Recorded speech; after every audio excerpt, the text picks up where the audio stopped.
já vai começar, tá bom? Hoje a nossa live vai ser sobre um tema que uma pessoa me fez um questionamento, na verdade, a Raquel, né? Foi minha paciente já há algum tempo atrás, né, Raquel? E aí eu falei, interessante, vamos fazer uma live sobre isso, porque é uma dúvida que muitas mulheres têm, né, principalmente no pós-parto, que é quando a gente não sabe o que comer e a gente escuta muita coisa. Então, vou esperar só mais uns minutinhos, porque acabou de dar 15 horas exatamente. E eu não sou uma pessoa que gosto muito de atrasar, né? Minha mãe sabe disso, eu até entro antes do momento, tá bom?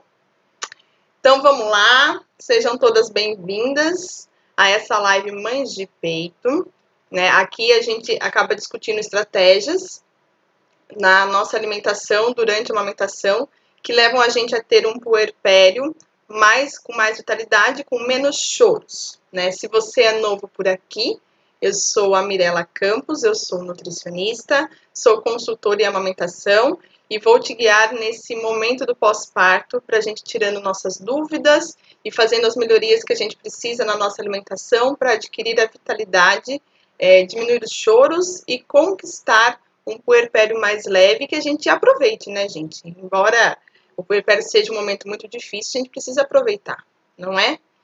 No episódio de hoje, a gente vai falar sobre os mitos e a verdade da alimentação após a cesariana, né? E aí eu vou contar com a ajuda de vocês, principalmente com a ajuda da Raquel também, que já me postou várias coisas. Por que eu tô falando isso? Porque eu lembro, no meu pós-parto, principalmente os mais antigos, né? A minha avó, eu tenho na verdade 3 avós, né? 2 minhas e uma do meu esposo. E aí ela sempre falava, nossa, não pode comer tal coisa depois que o teu neném, porque é um alimento sujo e isso não é bom comer depois do pós-parto. Então a gente sempre fica com essa dúvida, né? A gente tem tantos outros alimentos em outros momentos desse puerpério, desse pós-parto, durante a amamentação. E aí, a gente tem que ir tirando, né, galgando para tirar essas dúvidas, porque senão a gente vai se restringindo, fica muito, como falar? A gente fica muito difícil a gente saber se pode, se não pode, o que não pode, não é? Então, o alimento, por que será que os nossos avós, os mais antigos, eles falam que tem alimentos que devem ser proibidos, né, nesse momento da pós-gestação. Então, a gente vai falar que, assim, existem as pessoas mais antigas e, às vezes, as pessoas até de hoje, por passar esse conhecimento de geração em geração, a gente acaba se confundindo o que é útero e o que é intestino. São 2 órgãos totalmente diferentes, mas eles se conectam sim, tá? Mas não necessariamente exatamente a comida que você vai comer vai se relacionar com o seu útero. Tá? Ela pode, num segundo momento, ter essa relação, mas não existe uma relação tão fina, uma relação tão justa entre útero e intestino. Então, quando a gente tem um bebê via parto cesárea ou parto vaginal, né, a gente tem que entender que útero é útero e intestino é intestino. E de onde surgem essas coisas? Porque as pessoas confundem muito. A gente precisa só estabelecer alguns conceitos para que vocês, junto comigo, entendam. E quando a gente entende a informação, né, é mais fácil a gente transferir essa informação para frente e a gente, né, usar isso como verdade. Então, vocês precisam entender esse conceito. Quando eles falam de parto, né, que é um alimento que faz mal pós-parto ou que vai te deixar com inflamação ou infecção, do que a gente está falando efetivamente? Né? Então, quando você tem um parto cesariana, aconteceu ali uma lesão na pele, né? Aliás, em várias camadas. Então, uma cesariana, você tem cortes, lesões, em aproximadamente 7 camadas, entre pele, músculo e a camada do próprio órgão, que é o útero, tá? Também existem os partos normais, que também existem cortes ou lesões, né? A gente pode ter um parto normal, que é feita uma episiotomia, que é aquele corte, né, naquele períneo, que é aquele espacinho entre vagina e ânus, tá? Ou, num parto que é humanizado, você pode ter uma laceração, que é um rasguinho, né, que você faz ali naquela pele do períneo, tá? Que também é uma lesão. Existem os partos normais, que não tem lesão nenhuma, Então, esse fundamento de você proibir algum alimento para inflamar, no parto normal sem lesão, ele já teria caído por terra, tá? Mas no parto cesariana e no parto normal, que teve alguma lesão e precisou de sutura, né? A gente efetivamente vai precisar ter, né, um processo ali de cicatrização. Então, quando as avós ou as bisavós, né, elas falam pra gente tomar cuidado com o que come, é porque antigamente, né, tinha esse medo e esse perigo da infecção e da inflamação na sutura. Mesmo porque, naquela época, a gente, né, naquela época não, ainda hoje, a gente sabe que a mulher gestante tem uma imunidade fisiologicamente reduzida, então tinha esse medo, né, tanto para as pessoas que faziam qualquer outra cirurgia, mas o parto, né, numa mulher que já é frágil, né, no parto, que era o que antigamente era, né, deixado, que a mulher no pós-parto era uma mulher frágil, que ela precisava tomar cuidado com o que ela comia para não ter essa inflamação e esse tipo de infecção, tá? Então, partindo desse princípio da lesão e da sutura, a gente precisaria ter uma boa cicatrização e isso envolve não ter processo infeccioso ou inflamatório nenhum, né? Então, a cicatrização é quando a gente faz, né, um novo tecido acima daquele, nos limites daquele que foi lesionado, tá? Então, seria essas duas vias de parto, esses dois momentos de parto que ocasionariam esse momento de lesão e cicatrização, não é? E aí o que acontece? Qual que era o conceito, então, que se tinha sobre esses alimentos, né? Por que eu não posso comer tal alimento que inflama ou que infecciona, porque pode me dar febre e eu passar mal no pós-parto? Porque antigamente as nossas avós e bisavós, elas entendiam alguns alimentos como sujos, né? Porque era a visão que existia naquele momento e realmente o processo de manejo daquele alimento era diferente do processo de manejo de hoje, né? Então eles tinham esse conceito de que aquele alimento é sujo, não pode ser consumido no pós-parto, porque vai inflamar e infeccionar aquela lesão, tá? O que era esse conceito de alimento sujo? Então todo mundo sempre fala, né, da carne de porco, do peixe e do ovo, principalmente, né? Então, porque o porco, ele vivia ali, né?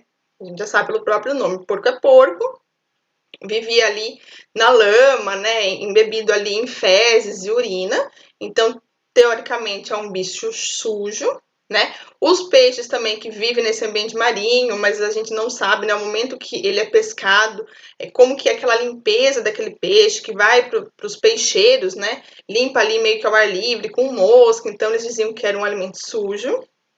E o ovo também, porque saía, né, direto da galinha e teoricamente ia direto para a mesa. Então, esse conceito de que esse alimento sujo, né, vinha com bactérias, e essas bactérias poderiam então colonizar aquela área da lesão e fazer uma inflamação, uma infecção, né, na sutura, seja da episiotomia, seja de uma laceração ou seja de uma cesariana, né? Então, antigamente era provavelmente é daí que veio esse mito. Esse mito de que a gente não pode comer alimentos sujos, né? Nesse momento do pós-parto, tá? Só que a gente tem que lembrar que, além de, né, vamos falar primeiro desses princípios, né? Hoje em dia, o que acontece? Esses alimentos, né, seja peixe, seja frango, o ovo, né, seja o porco, eles são criação, o tipo de criação não é uma criação no quintal ou do vizinho.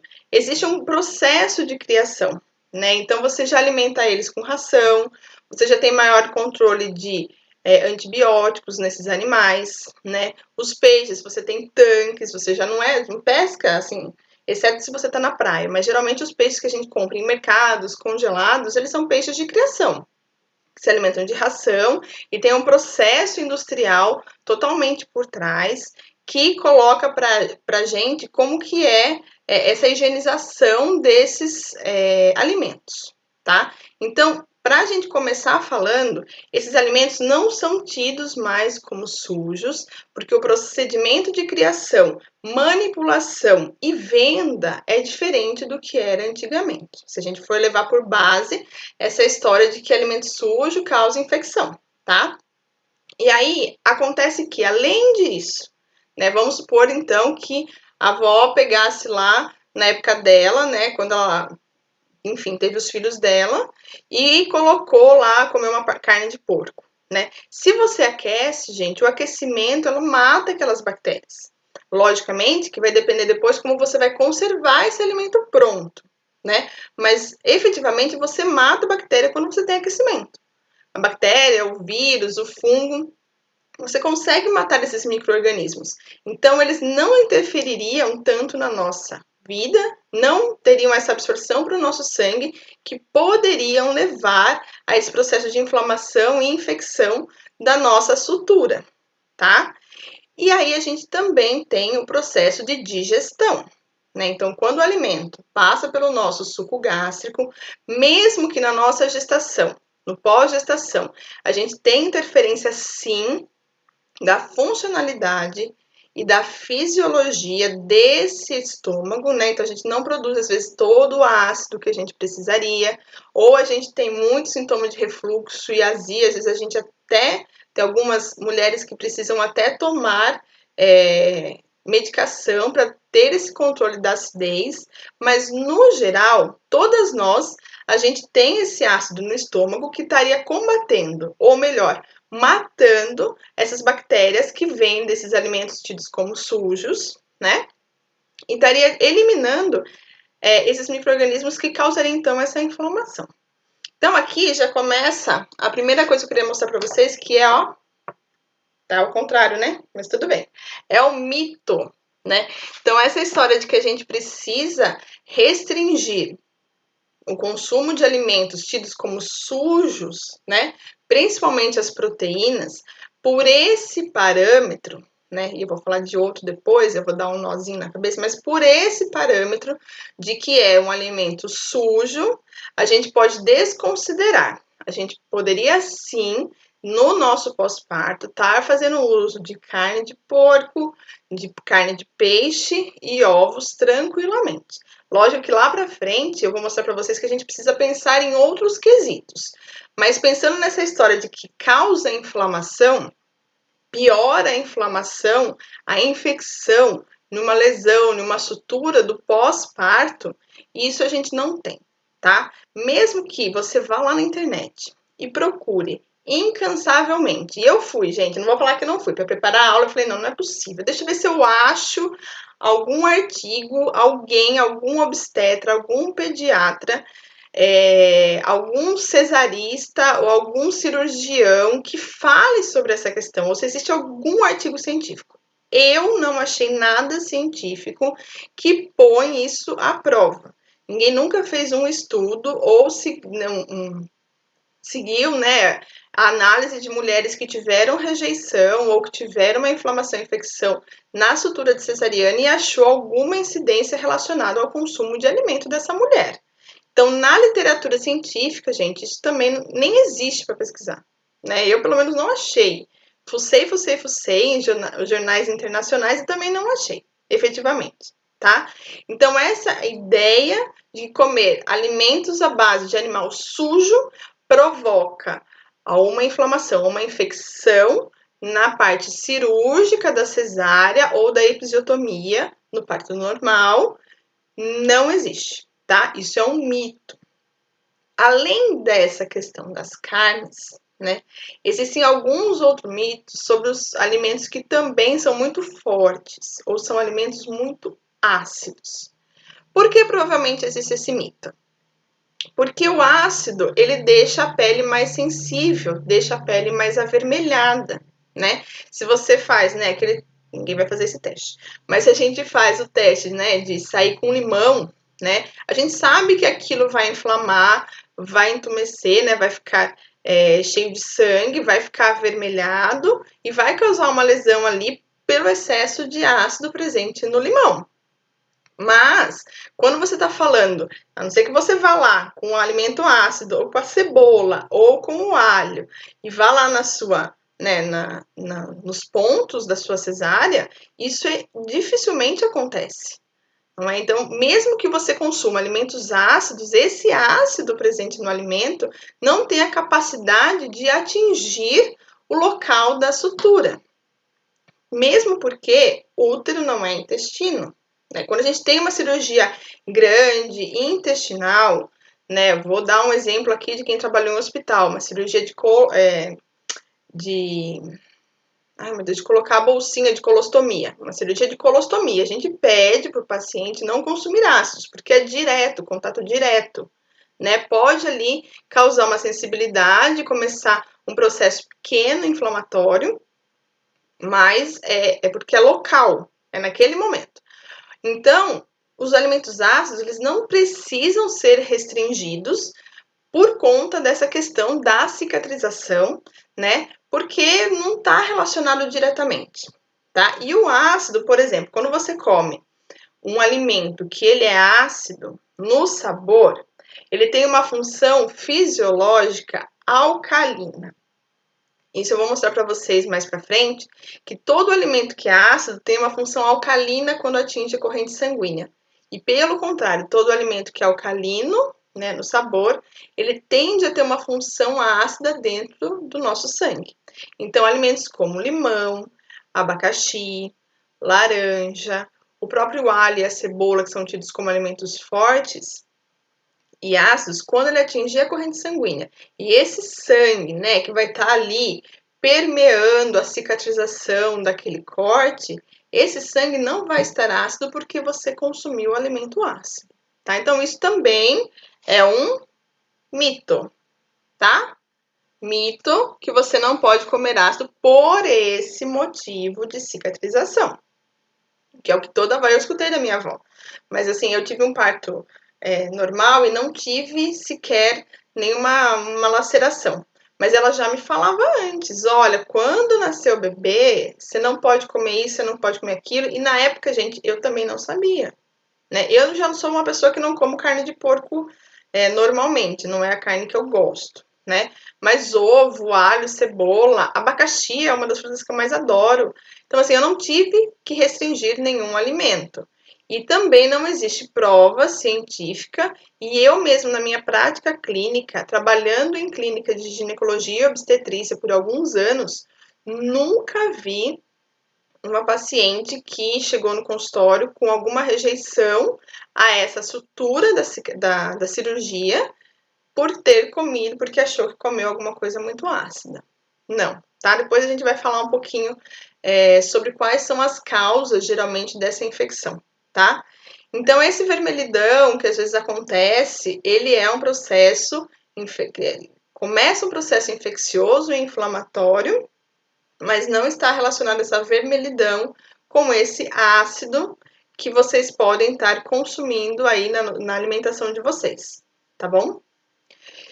Bom, na prática, né, gente? Então, esses estudos científicos a gente não tem, e na prática eu já convivi e já vi mulheres que apresentaram inflamação e infecção nessa lesão, né, da própria cirurgia e que tiveram que fazer um tratamento, tá? O que acontece? Por que geralmente pode estar acontecendo uma inflamação e uma infecção? Primeiro que quando nasce o bebê, né, gente, a gente só lembra de limpar o umbigo, né, que manda a gente passar lá álcool 70 no umbigo para cicatrizar, para cair, para não infeccionar, beleza. A gente, né, já começa no primeiro dia que o bebê nasce, a gente já começa se esquecendo da gente. Lembrar que essa lesão, essa sutura, né, esses pontos, ele também é um meio de colonização de bactéria. Por quê? Por esse espaço também acaba saindo um pouco de secreção. A gente, né, dentro do hospital ou dentro da área médica, eles falam que fica babando, né? Sai um pouquinho de líquido linfático, né? Porque está ali acontecendo um processo de cicatrização com o sistema imunológico envolvido. Sai um pouquinho de sangue, também faz parte desse processo de cicatrização. Então, às vezes fica babando, né? Fica saindo essa secreçãozinha, mesmo que pouca. E aí, essa secreçãozinha, ela vai deixando o lugar mais úmido. E essa umidade, porque como são vasos linfáticos e é sangue, tem material orgânico, tem material biológico. E as bactérias e vírus amam esse tipo de material. Então, se fica úmido e fica com material biológico, ali pode sim proliferar a bactéria. E aí sim você tem uma inflamação com consequente infecção, se essa inflamação for demorada, né, para começar o tratamento. Então, isso pode acontecer. Gente, não tem, assim, grandes repercussões na saúde, você tem que entender porque dói, né? Porque você começa ali todo um processo de inflamação. A inflamação dói, ela incha, né? Ela fica vermelha, fica dolorida por fora e por dentro. Então, ela dói, tem que ser cuidada rapidamente, tá? Mas isso é uma das causas, né, que pode acontecer a gente esquecer um pouco de cuidar da gente. Na cesárea, né? Porque às vezes a gente fica. Tem gente que põe cinta ainda, tem gente que não põe, mas tem gente que usa aquela calcinha. E aquilo fica também mais abafadinho, né? Ficar, né? Se sair algum tipo de líquido, vai ficar mais abafado. E ali vai ficar mais quentinho, com líquido e matéria orgânica, a bactéria adora, né? E aí ainda é pior quando você tem a questão da episiotomia ou da sutura feita na laceração do períneo, por quê? Logo após o parto, a gente usa absorvente e tende a ficar ali também mais abafado, né? E ter uma quantidade de matéria orgânica ali para você proliferar essa quantidade de bactérias muito grande. Então, esses cuidados são os principais para a gente pensar em cuidados na inflamação e na infecção da sutura dos pontos pós-cesárea ou pós-parto normal. O alimento em si é um grande mito, mas a gente vai falar ainda da alimentação que ajuda a gente nessa cicatrização, tá? Então, esse é o primeiro mito. E outra coisa que pode acontecer também é a rejeição dos pontos, né? A gente sabe que a linha utilizada hoje, né, a linha cirúrgica, é uma linha super segura, mas ainda existem mulheres, né, que acabam tendo esse tipo de rejeição e o ponto acaba efetivamente não fechando. E aí, quanto mais tempo abertinho, né, você fica com os furinhos ali aberto, mais fácil de sair, então, essa babinha, esse líquido sanguinolento. Com pouco a gente nem fala pus, porque pus já é quando está infeccionado. Mas aquele líquido do nosso sistema linfático, né? Que acaba saindo, porque são ali o nosso sistema imunológico que vai tentando dar conta e ajudando nesse processo de cicatrização. Tá? Então, isso também pode acontecer, que é a gente rejeitar esses pontos, né? Então, esses são os principais motivos pelos quais a gente pode estar tendo essa lesão. Nossa, tem um pessoal aqui, eu tô com uma câmera na frente, outra atrás, eu nem tô vendo quem tá aí. Deixa eu ver, Jair, Gé, oi Gé, Távio. Raquel, você tá aí, amore, tô falando com você. Viu? É mito, tá? Mito. A gente vai falar que a alimentação também tem que ser legal nesse momento, eu já vou explicar para vocês, mas aquela história é mito, tá? Bom, e aí, então entendemos, né, como que ocorre esse processo de cicatrização, que o alimento diretamente não está relacionado com o processo de cicatrização. Mas, assim, diretamente no sentido, comi agora, daqui 2 horas eu vou ter uma inflamação, comi agora, daqui 5 horas vai começar a infeccionar, tá? Então, o alimento em si, seja ele alimento de proteína animal, seja ele alimento ácido, não está diretamente relacionado a essa inflamação e a infecção. A inflamação e a infecção, sim, é importante você pegar ela no começo, né? Mas ela tem tratamento e é passível de tratamento, mas não é um tratamento nutricional, não é um tratamento com ou sem algum tipo de alimento, tá? E aí a gente vai lembrar do quê? O que eu preciso então, Mirella, para fazer uma boa cicatrização? Não é? Então, a cicatrização, ela é um processo que demanda de nutrientes advindos da nossa alimentação. Porque vamos supor que eu tenho uma pessoa totalmente desnutrida, né? Se a gente pegar uma pessoa desnutrida, ela tem um risco de demora na cicatrização muito maior. E essa demora na cicatrização é que faz com que você possa ter proliferação de micro-organismos, porque quanto mais demora para cicatrizar, mais fica babando ali sangue com líquido, mais corre o risco de você ter proliferação de micro-organismos ali, inflamar e infeccionar. Uma vez inflamado e infeccionado, o tempo de cicatrização efetivamente aumentou também, tá? Então, a nutrição, ela vem para auxiliar e deixar a velocidade de cicatrização mais rápida, tá? E o que a gente precisa estar comendo para cicatrizar mais rápido, né? Quem dá uma dica aí? Alguém sabe? Deixa eu ver aqui no Insta. Alguém sabe? Bom, se ninguém sabe, falo eu então, tá? A gente vai precisar muito de proteínas, tá? Então, as proteínas, elas que fazem o colágeno, né? Fazem lá duas outras proteínas que existem no músculo, que é a quitina e miosina, para fazer a regeneração de todos esses tecidos, seja pele, seja músculo, seja o próprio tecido da nossa parede uterina, ou seja, a pele ali do períneo também, que é aquela região, né, onde pode acontecer ali a lesão ou ocasionado pela própria episiotomia. Tá? Então, a gente precisa de proteínas. As proteínas a gente adquire através de produtos vegetais, né, e de produtos animais. Os produtos animais são as carnes, leites, lácteos e os ovos. E os produtos vegetais, todos eles têm proteína. O que difere é a quantidade e a biodisponibilidade que existe entre elas.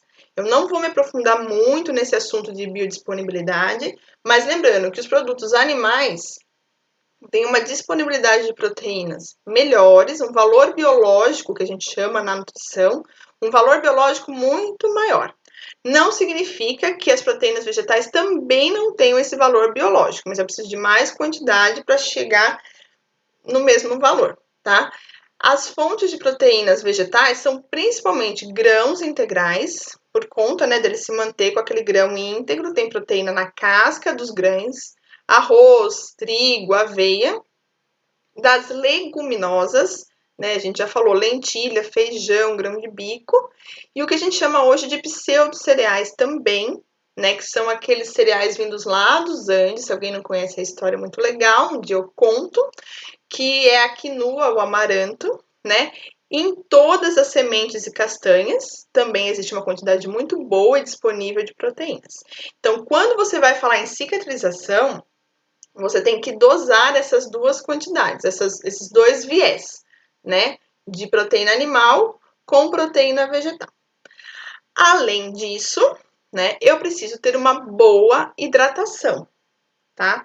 Por que eu preciso estar bem hidratada? Porque quem faz esse processo é o nosso sistema linfático e o nosso sistema sanguíneo, com as células do sistema imunológico. E a gente precisa circular essa célula, tá? E essa pele precisa se manter muito hidratada, porque senão a gente vai formando aquela cicatriz, né? Que é de má qualidade, a pele fica muito sensível e ela efetivamente não vai fechando adequadamente. Você precisa de água ali para que esse processo de cicatrização e que você retorne a ter uma pele íntegra aconteça. Então você precisa estar bem hidratada. Então, logo após o parto, a gente fala dentro do hospital que é o pós-parto imediato, tá? Precisa acontecer de ter muita hidratação, tá? E aí a dica ouro do nutriente mais importante para cicatrização, que é o zinco. Zinco é o nosso micronutriente mais importante para cicatrização. Por quê? Zinco é um dos chefes generais comandantes, nem sei qual que é a patente dele, porque eu não entendo nada desse negócio de patente, mas ele é a patente ali, o chefe general comandante ali do exército imunológico, né? Então, o zinco, a gente viu muito falar sobre zinco esse ano também, né? Porque trata a imunidade. Então, o zinco, ele é aquele cara ali que fica coordenando o sistema imunológico, o nosso sistema de defesa. E é o sistema de defesa que é responsável por produzir, né, organizar, orquestrar essa cicatrização. Então, o zinco tem que ser muito bem observado. Se você quer uma cicatrização rápida, você embala no zinco.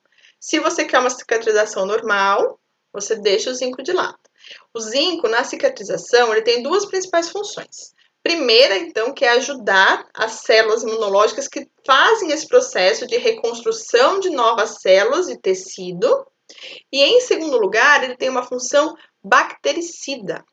O zinco é bactericida, né? Ele tem a função de desacoplar, de desfazer a membrana da bactéria e assim ela acaba morrendo. Então, o zinco, para prevenção da inflamação, ele é extremamente importante, e para a velocidade da cicatrização, ele também é extremamente importante. Então, o zinco, ele é, assim, condição ideal, porque se eu, tiver uma cicatrização mais rápida, eu vou ter ação menor, e se eu tiver zinco ali, mesmo que a cicatrização não seja tão rápida, o zinco vai combater o micro-organismo que pode tentar entrar naquele ambiente e causar um processo de inflamação. E aonde eu tenho zinco? Gente, zinco tem em ostra. Melhor fonte de zinco é a ostra. Não estou chamando ninguém aqui para comer ostra, mesmo porque eu mesma, eu nunca comi ostra. Não sei o sabor que tem. Mas eu consigo achar o zinco principalmente nas castanhas, nas sementes, nas mesmas fontes proteicas vegetais e nas mesmas fontes proteicas animais. Tá? Então, o zinco ele é muito amplamente distribuído junto com a proteína. Tá? Mas a fonte vegetal é uma fonte de zinco mais biodisponível, porque ela também está acoplada ao magnésio. Tá? Então, eles fazem ali a absorção bem rápida mesmo, tá? Desse zinco, Então, lembrar que para cicatrização boa, eu preciso de proteína, eu preciso de zinco e eu preciso de hidratação, que eu consigo através de consumo de sementes, então você pode usar todas. Gergelim, linhaça, semente de abóbora, semente de girassol, painço, que é um cereal, a cevada, você pode usar, arroz, tudo na forma integral, aveia, muito legal. O trigo, o farelo de trigo, você também pode estar usando, porque eu vou ter uma concentração grande de zinco e aí uma concentração grande de proteína vegetal. Posso estar consumindo feijões, pode ser o preto, o branco, o carioca, o azuki. Posso estar consumindo também lentilha, grão de bico. Guarda a lentilha só aí, segura ela um pouquinho para mim, tá? Posso consumir ela também, que é muito boa fonte de proteína vegetal. E aí lembrar das proteínas animais, que é carne, peixe, frango, porco,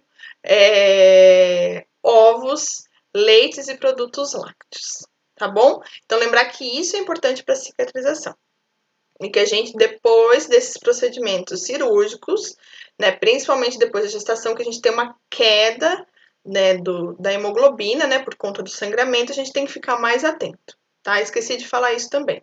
Mas a gente vai guardar para uma próxima aula, senão essa aula aqui vai ficar super extensa, que tem um montão de coisa para falar.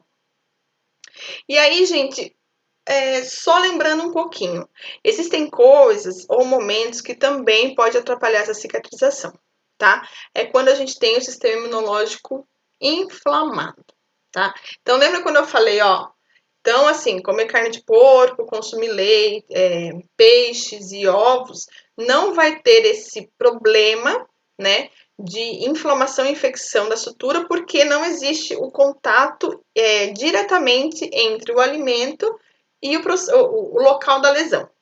Eu falei, guarda só essa informação que a gente vai passar. Nesse sentido, não teria problema. O que tem problema é quando eu tenho um corpo que está inflamado. Quando que eu tenho um corpo que está inflamado, e isso vai dificultar o processo da cicatrização. Quanto mais tempo demora a cicatrização, mais tempo eu tenho livre para crescimento microbiano, de bactérias e causar uma infecção, Então, duas coisas que é importante a gente saber, que é o excesso de peso, tá? Então, o excesso de peso, se você ganhou muito peso na gestação, o excesso de peso indica um processo inflamatório ali, sistêmico, não um processo inflamatório que você vai precisar tomar antibiótico, não é isso, mas todo mundo que tem um pouco de excesso de tecido adiposo, a gente já faz esse excesso na gravidez, ele não pode ser exacerbado, eu vou ter mais dificuldade para fazer a cicatrização. Por quê? Porque o meu sistema, imunológico está tratando uma infecção, uma inflamação crônica. Eu vou ter que ainda produzir novas células para daí então começar esse processo de cicatrização, um processo mais demorado, porque as minhas células que eu tinha ali, elas estão tratando uma inflamação crônica, e hoje dentro da área científica a gente já sabe que a obesidade, ela é uma inflamação crônica, tá? Além disso, quando a mulher ela vem de uma gestação já com diabetes gestacional, a gente tem que tomar mais cuidado. Lembra que a gente sempre escuta falar pé de diabético? Quem é diabético tem que tomar cuidado com a cicatrização, né? Por quê? Porque o processo inflamatório desse diabético também é crônico. Então, a diabetes ela é uma doença inflamatória crônica, né? E ela pode sim dificultar essa cicatrização, demorar mais tempo para causar essa cicatrização. Então, a gente tem que ficar muito atento, então. Por isso que, às vezes, alguns obstetras, né, pegam no pé das mulheres que, efetivamente, ganham muito peso, né, na gestação. Não dá para perder peso no pós-parto imediato. Obviamente, você perde só aquele peso que é de placenta e de bebê, né? Esse excesso de peso a gente tem que cuidar mesmo na gestação, para não ter essa repercussão de cicatrização se você precisa fazer alguma intervenção cirúrgica no momento do parto. E também esse controle do diabetes gestacional, que pode ser um diabetes prévio, né? Você pode engravidar quando você já é diabético tipo 1 ou diabético tipo 2, ou você desenvolver essa diabetes durante a gestação. Eu, inclusive, tive, né? Trabalhei com uma gestante que era diabética tipo 1 e a gente ficava muito de olho no nível glicêmico dela e no ganho de peso dela, tinha que ser bem controlado, tá bom? E aí, para a gente ir finalizando, né, eu vou falar dessa questão da proteína, né, que eu falei para vocês, segura essa. Por quê? A gente tem que pensar também que esse processo de cicatrização, né, esse processo de dor, né, deixar essa questão do ácido. Vou puxar aquele ganchozinho da cebola, do alho, do limão, do abacaxi, né, que as antigas falam para não consumir ácido, tá? Por que que geralmente, por que que de repente esse mito, né, aconteceu? Porque provavelmente quando a gente tem um sangue mais ácido, tá? Existe, a gente tem um pH do sangue que ele é em torno de neutro, tá, gente? Ele sempre tá assim, sempre. Em alguns momentos do dia ele vai oscilando, tá? Dependendo do nosso consumo alimentar, ele oscila até o nosso corpo fazer lá fisiologicamente o feedback para voltar ele no neutro. Sabe, é igual tratar água de piscina. Você vai lá ver que ela tá ácida, você joga o produto, espera lá 1 hora, ela volta a ser neutra.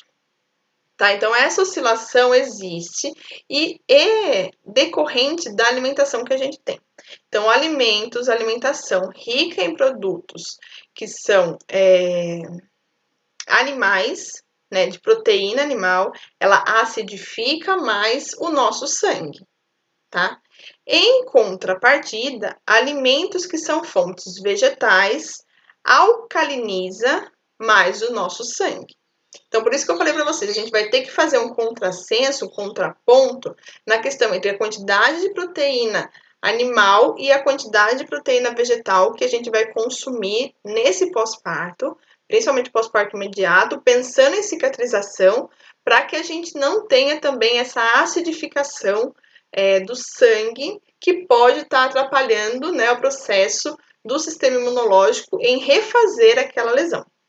Toda vez que eu tenho que fazer esse controle ácido básico dentro do meu sangue, eu estagno um pouco o processo de cicatrização, tá?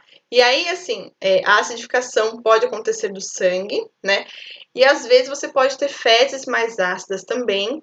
E aí você pode, né, quando você tem uma sutura ali nessa parte do períneo, você pode, decorrente das fezes mais ácidas, pelo aumento de presença de alimentos animais, de origem animal, essas fezes mais ácidas, elas podem sim, né, deixar ali a região do períneo mais avermelhada, né, e dar um certo desconforto naquele momento da cicatrização, tá?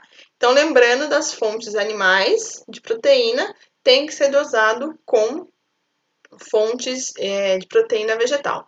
Mas quanto, gente? Essa é sempre a pergunta que fica para todo mundo. Quanto de proteína eu tenho que consumir, né? Então, a quantidade de proteína que você tem que consumir, animal, eu sempre oriento para consumir 2 a no máximo 3 fontes de proteína animal por dia.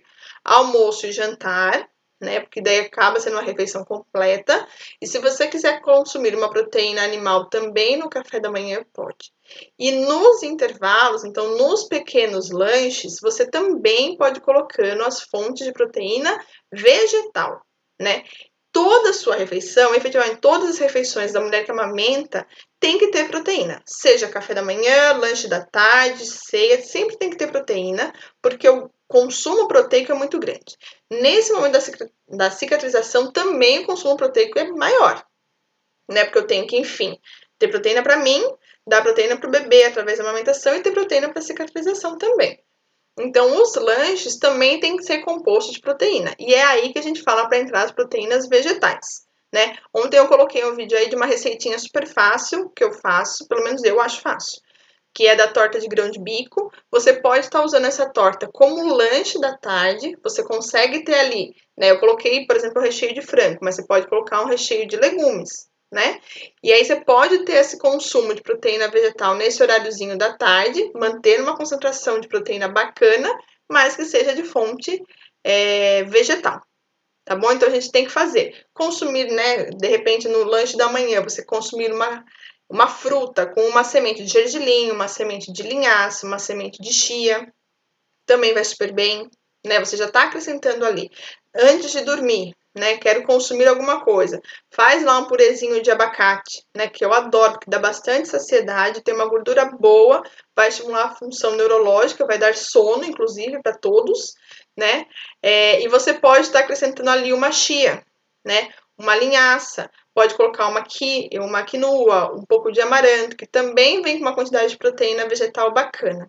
Tá bom? Então, tentar fazer esse contrassenso, esse contraponto nesse momento da alimentação, que é de extrema importância, então, para a questão da cicatrização.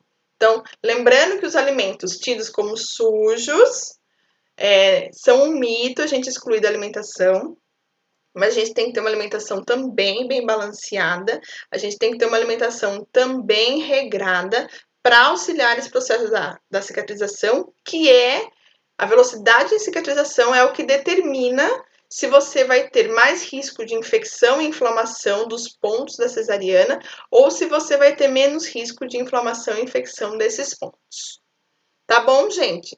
Espero, Raquel, que eu tenha, né, tirado, enfim, a sua dúvida, né, que eu possa ter ajudado outras mulheres aí que ficam sempre com essa dúvida, porque eu também tive, né, o que comer nesse primeiro pós-parto, no pós-parto imediato, né. No pós-parto tardio, que aí é uma relação de mãe com bebê, a gente também tem outras orientações, que em outras lives eu vou estar passando para vocês, mas a live de hoje foi para falar dessa dúvida específica, que é esse momento de consumir alimentos no pós-parto imediato, para entender essa questão que envolve a cicatrização, tanto da lesão na cicatriz da cesárea, quanto na lesão de um parto normal, que possa ter tido ali uma ruptura do períneo, que é aquele espacinho entre a vagina e o ânus, tá bom? Espero que eu tenha sanado a dúvida de vocês. Se alguém ficou com mais alguma dúvida, é só me escrever, tá? E a gente pode conversar mais. Na quinta-feira, a gente vai ter uma outra live, tá? Que é para falar de sono do bebê, que como a gente pode modular esse sono através da nossa alimentação ou de alguns hábitos, né? Não vou falar tanto de alimentação, mas alguns hábitos e rotinas, né? Que a gente pode estar fazendo com o bebê, que ajuda ele a ter uma noite de sono melhor, tá? E aí o convite que eu ia ficar para vocês é o seguinte: agora que eu falei para vocês dessa questão dos alimentos ácidos, né, alcalino, quais são os alimentos que deixam o nosso sangue mais tempo alcalino do que ácido, não interferindo, portanto, interferindo menos no processo de cicatrização, no nosso processo imunológico. Eu vou convidar vocês para entrar ali no link da minha bio, tem o link para entrar no grupo do Telegram, e lá no grupinho do Telegram eu vou estar postando, assim que acabar a live, uma tabela para vocês entenderem e verem quais são os alimentos mais ácidos, mais alcalinos, para vocês irem tentando já dosar a alimentação de vocês com essa tabelinha, tá bom? Fazer um meio a meio ali, um pouco daqui, um pouco dali, para a gente chegar numa acidez, né, num pH neutro aí no nosso sangue, tá bom? Espero que tenham gostado. Qualquer dúvida é só me escrever, gente. Vejo vocês. Até mais. Vamos desligar tudo aqui agora. Tchau, tchau.